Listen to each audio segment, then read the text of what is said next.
గడిచిన 4-5 రోజులుగా YCP party రాష్ట్ర ప్రభుత్వం విజయవంతంగా కోట్లాది మంది మహిళలకి లబ్ధి చేకూరుస్తూ సక్సెస్ఫుల్గా అమలు చేస్తూ ఉన్న స్త్రీ శక్తి పథకాన్ని రకరకాల కువిమర్శల పాలు చేస్తూ ప్రభుత్వానికి దురుద్దేశాలు ఆపాదిస్తూ ప్రభుత్వం ఈ పథకాన్ని రద్దు చేయబోతుంది అన్నట్టుగా దుష్ప్రచారం చేస్తూ ఉన్న తీరు మనందరం చూస్తూ ఉన్నాం. దాదాపుగా వైసీపీ పార్టీ ఆవిర్భావం నుంచి ఈ విధమైన దుష్ప్రచారాలతోటి దుమ్మెత్తిపోస్తూ వాస్తవాలని అవాస్తవాలుగా సత్యాన్ని అసత్యాలుగా చిత్రీకరిస్తూ వాళ్ళు చేస్తూ వస్తున్న ప్రచారాల పర్యవసానం 2019 ఎన్నికలకు ముందు వాళ్ళు ప్రజలను కొంత నమ్మించగలిగారు. ఆ ఎన్నికల్లో వాళ్ళకు అనుకూలమైన ఫలితాన్ని రప్పించుకోగలిగారు. కానీ ఒకసారి 2019లో పాలకుడిగా జగన్మోహన్ రెడ్డి పదవి బాధ్యతలు చేపట్టిన తర్వాత వైసీపీ ఏంటి, జగన్మోహన్ రెడ్డి ఏంటి, ఆయనకున్న క్రెడిబిలిటీ ఏంటి, వాళ్ళ సోషల్ మీడియా, వాళ్ళ వ్యూహకర్తలు, వాళ్ళ సొంత మీడియా చేసే ప్రచారాల ప్రభావం ఎలా ఉంటుంది అనేది ప్రజలకి వాస్తవ రూపంగా నిర్ధారణ అయిన తర్వాత 2024 ఎన్నికల్లో ప్రజలు ఏ విధమైన తీర్పిచ్చారనేది కళ్ళ ముందు కనిపిస్తూ ఉంది. సహజంగా ప్రజల నుంచి ఇంతటి ఘోర ఓటమిని ఎదుర్కొన్న ఏ రాజకీయ పార్టీ అయినా సరే 5 సంవత్సరాలు తమ పాలనలో తాము చేసిన తప్పులేంటి, ఎందుకు ప్రజల నుంచి ఇంత తిరస్కారానికి గురయ్యాము, ఇంతటి తీవ్ర ఆగ్రహానికి గురి కావాల్సినంతటి పాలనా వైఫల్యాలు తమలో ఏమున్నాయి అనేది ఏ రాజకీయ పక్షమైనా కొంచెం పునరాలోచన చేసుకుంటుంది. తమ రాజకీయ విధానాలని, తమ ప్రచార తీరుని సమీక్షించుకునే ప్రయత్నం చేస్తుంది. కానీ వైసీపీ పార్టీ 2019 ఎన్నికలకు ముందు ఏ విధానాలను అవలంబిస్తూ వచ్చారో, ఏ దుష్ప్రచారాలు చేస్తూ ఇదే తమ రాజకీయ విధానంగా వాళ్ళు చలామణి చేస్తూ వచ్చారో, 2019 ఎన్నికల ఫలితాలకి ఏది వాళ్ళు సక్సెస్ ఫార్ములాగా ఎంచుకున్నారో అదే విధానాన్ని ఈరోజు కూడా అమలు చేస్తూ ప్రతి సక్సెస్ఫుల్గా నడుస్తున్న పథకానికి కూడా ఏదో ఒక రకమైన వక్రభాష్యాలు చెప్తూ ప్రజల్లో ప్రభుత్వం పట్ల వ్యతిరేకత పెంచగలము అని చెప్పని ఒక దురుద్దేశంతో వాళ్ళు ప్రచారం చేస్తూ ఉన్నారు.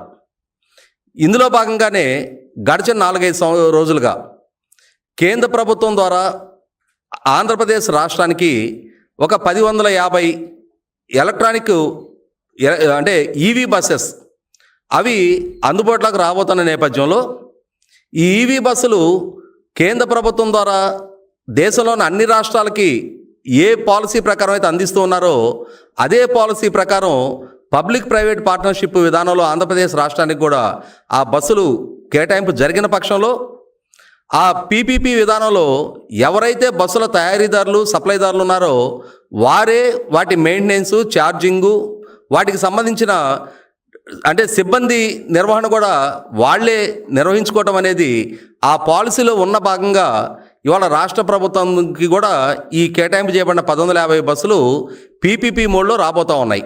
దీన్ని సాగ్గా చూపించి రాష్ట్రంలో ఇప్పటి వరకు సుమారుగా 129 డిపోల్లో 357 బస్ స్టేషన్స్లో 8,800కు పైగా బస్సుల ద్వారా 48,000 మంది ఆర్టీసీ సిబ్బంది పనిచేస్తుంటే అందులో ఇప్పుడు కొత్తగా ఏడవుతున్న 1050 బస్సులను మాత్రమే సాగ్గా చూపిస్తూ ఈ 8,800 బస్సులు కూడా ఆంధ్రప్రదేశ్ రాష్ట్ర ప్రభుత్వం ప్రైవేటైజేషన్ చేయబోతూ ఉంది.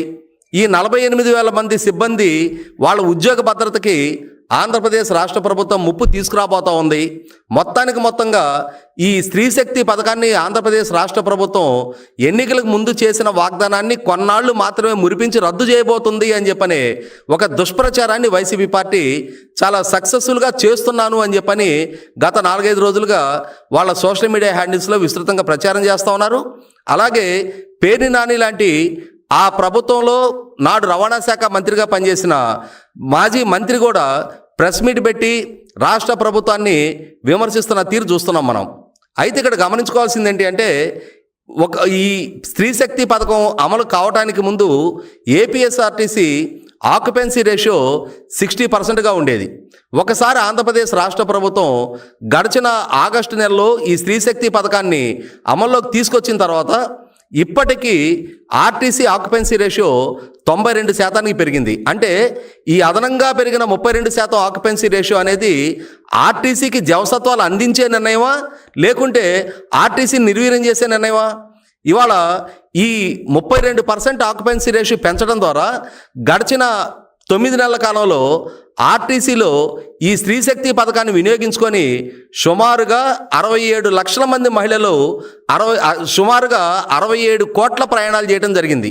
అంటే ఈ 67 కోట్ల ప్రయాణాల ద్వారా ఆర్టీసీకి 2350 కోట్ల రూపాయల సబ్సిడీని ఆంధ్రప్రదేశ్ రాష్ట్ర ప్రభుత్వం చెల్లించబోతా ఉంది.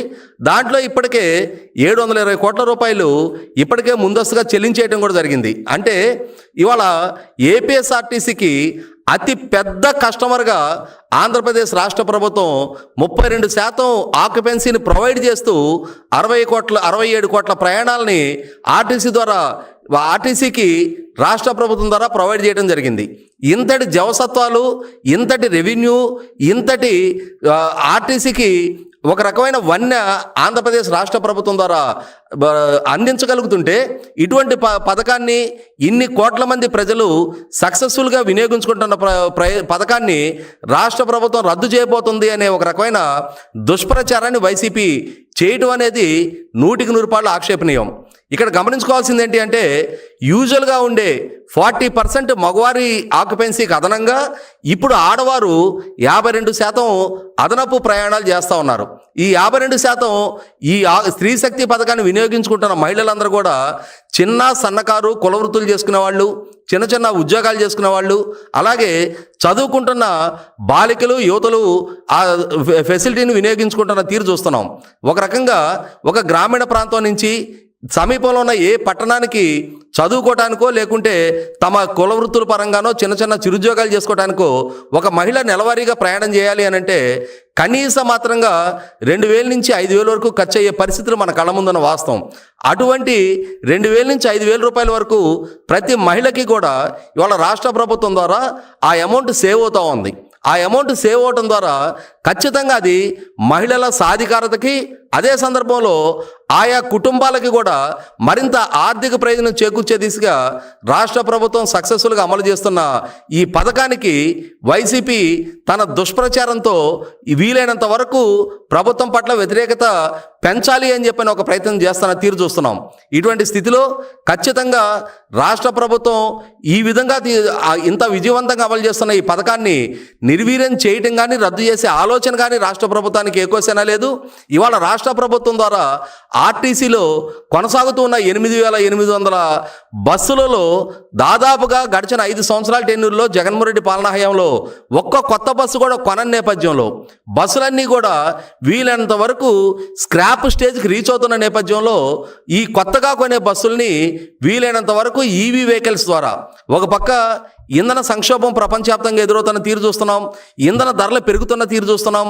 అటువంటి సందర్భంలో ఈవీ వెహికల్స్ని కనుక అంటే ఈ ఫ్యూయల్ వెహికల్స్కి ప్రత్యామ్నాయంగా ప్రస్తుతం ఉన్న డీజిల్ ద్వారా రన్ అయ్యే వెహికల్స్కి ప్రత్యామ్నాయంగా ఈవీ వెహికల్స్ని కనుక వాటిల్లో సబ్స్టిట్యూట్ చేయగలిగితే ఒకటి ఫ్యూయల్ ఎఫిషియన్సీ అంటే 1 లీటర్ డీజిల్ వల్ల అయ్యే ఖర్చు కన్నా అంటే కరెంటు వినియోగం ద్వారా ఒక కిలోమీటర్ రన్ అవడానికి వీలైనంత తక్కువ ధరలో ఈ ఈవీ వెహికల్స్ని నడపడానికి ఆస్కారం ఉంటుంది.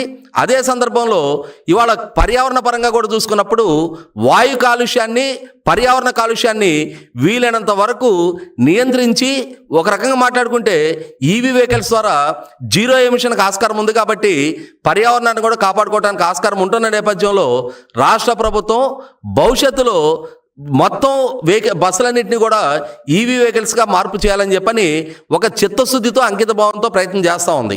అంటే ఈ విధమైన ఆధునికమైన బస్సుల్ని ప్రయాణికుల సౌకర్యార్థం తీసుకొచ్చిన పక్షంలో ప్రయాణికులకి మెరుగైన వసతులతో కూడిన సౌకర్యవంతమైన ప్రయాణాన్ని అందించే లక్ష్యంతో రాష్ట్ర ప్రభుత్వం పనిచేస్తూ ఉన్నప్పుడు ఇవాళ కేంద్ర ప్రభుత్వం ద్వారా వస్తున్న ఈ 1150 బస్సులనే సాగ్గా చూపించి ఆ 1150 బస్సులు పీపీపీ మోడ్లో వాటిని ఆపరేట్ చేయడం జరుగుతుంది. కాబట్టి వాటిని మాత్రమే మొత్తం బస్సులకి ప్రత్యామ్నాయంగా చూపిస్తా అదే మోడ్లో రాష్ట్రంలో ఉన్న అన్ని బస్సులను కూడా ఈవీ వెహికల్స్గా మార్పు చేయాలని చెప్పని ప్రభుత్వం సంకల్పిస్తుంది. కాబట్టి భవిష్యత్తులో మొత్తం ఈవీ వెహికల్స్ అన్నీ కూడా పీపీపీ మోడ్లోనే రన్ చేయబడతా ఉంటాయి.